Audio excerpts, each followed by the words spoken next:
aux questions des réformes, que dit la jeunesse de l'ANC? La jeunesse de l'ANC est d'accord et soutient son parti, qu'est l'ANC,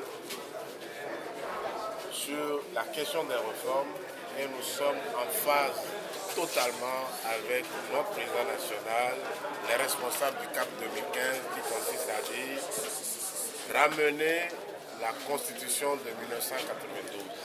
Et on s'inscrit totalement dans cette démarche. Nous sommes d'accord pour les réformes.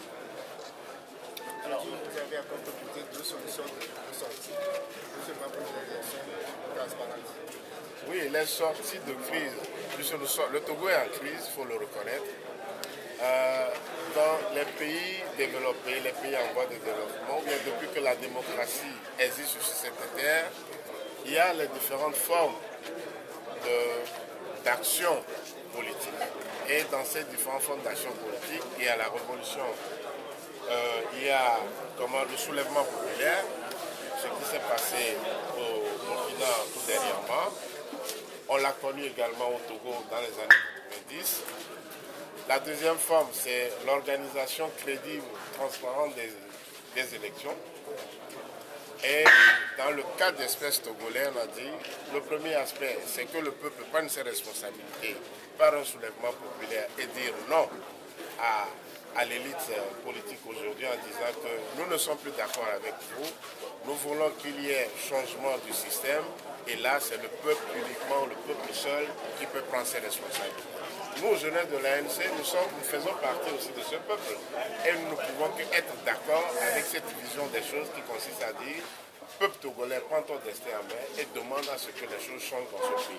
La deuxième forme, qui est l'organisation des élections transparentes et démocratiques, nous sommes responsables de jeunesse d'un parti politique et conformément à la charte des partis politiques, la charte des partis politiques demande à toute organisation politique de concourir, d'aller aux élections. C'est pourquoi nous disons, pour parvenir aussi à l'alternance, la voie des élections aussi est une voie probable.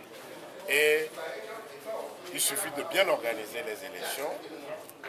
Dans le cas d'espèce togolais, il y a l'audit du fichier électoral qu'il faut voir, puisque le fichier électoral tel qu'il est-ce que les partis politiques ont la maîtrise de ce fichier électoral? C'est une grande question. Il y a le problème de la traçabilité des résultats. Il faudrait qu'on s'inscrive dans cette logique-là aussi. Il y a d'autres éléments qui sont dans l'organisation des élections et au moment opportun, il faudrait le soulever. Voilà à peu près ce que nous avions dit à nos Il y a un message qui se trouve être des proposants et qui propose également une façon de faire les réformes dans le pays actuellement. Qu'est-ce que vous reprochez à ce groupe? Qu'est-ce que vous trouvez de positif là dans les propositions qu'ils ont faites? Nous avons dit que c'est une très bonne et belle initiative. Maintenant, ça reste à mettre le fond de leur démarche. Qu'est-ce qu'ils proposent?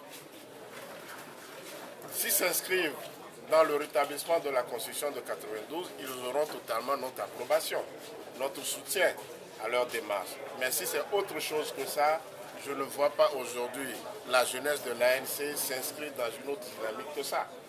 Quelle est la ligne de discorde, le problème qui se pose véritablement au niveau des réformes? Vous venez de laisser entendre que FAB n'entend pas signer un document pour autoriser Ford à aller aux élections. Est-ce que c'est le problème fondamental qui se pose aujourd'hui? Non, ça nous avions répondu à certaines personnes qui essaient de ramener la question des réformes à un problème de personnes. C'est pourquoi nous avons répondu de la sorte que ce n'est pas M. Fabre de dire à M. Fonia Sylvé que tu vas être candidat pour l'élection présidentielle de 2015. Mais, proprement dit, nous, à notre niveau, on n'a pas de problème.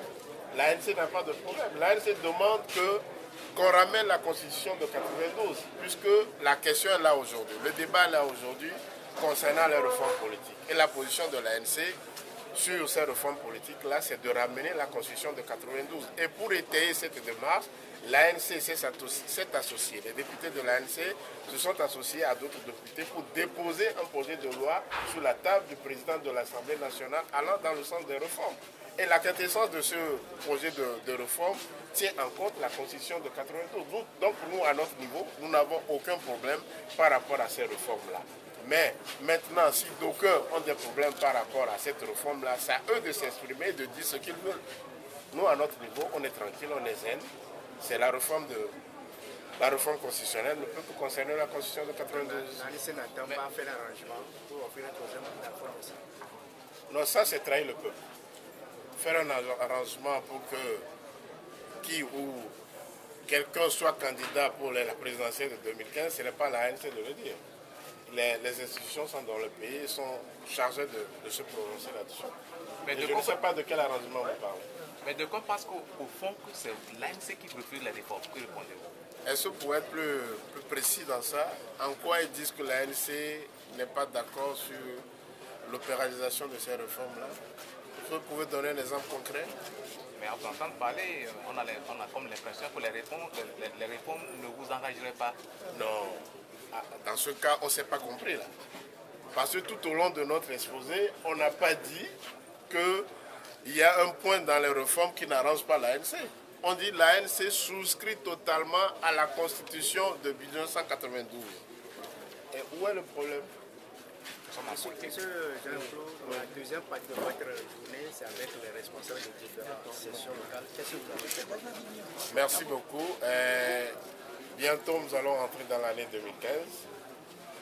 On a profité de l'occasion pour souhaiter une bonne, heureuse année à tous nos collègues jeunes de l'ANC, premièrement, et en général à la jeunesse togolaise. Nous allons également, on a invité les responsables de jeunesse de la région maritime, de la commune de Lomé, de la préfecture du Golfe, que le régime appelle Grand Lomé. Nous avons invité les responsables de la jeunesse de la préfecture de Cloto et la préfecture de Lagou pour échanger avec eux, les informer sur l'évolution des travaux de la CENI quant à l'organisation de la présidentielle de 2015, parce qu'on l'a dit dans notre déclaration liminaire que 2015, constitutionnellement, c'est une année de renouvellement du mandat présidentiel. Et comme on l'a dit tantôt, tout parti politique, conformément à la charte des partis politiques, est appelé à travailler quotidiennement, à sensibiliser ses militants, à former ses militants pour les différents scrutins. Et c'est ce que nous faisons. Nous allons échanger avec nos collègues jeunes de ces préfectures-là, surtout pour qu'ils s'inscrivent davantage dans la dynamique de porte-à-porte, dans ces différentes zones-là. Voilà la deuxième phase de notre rencontre de ce matin et leur donner des éléments essentiels pour qu'ils aillent sur le terrain, expliquer, motiver les gens quant à ce qui concerne la question des réformes politiques. Je vous remercie.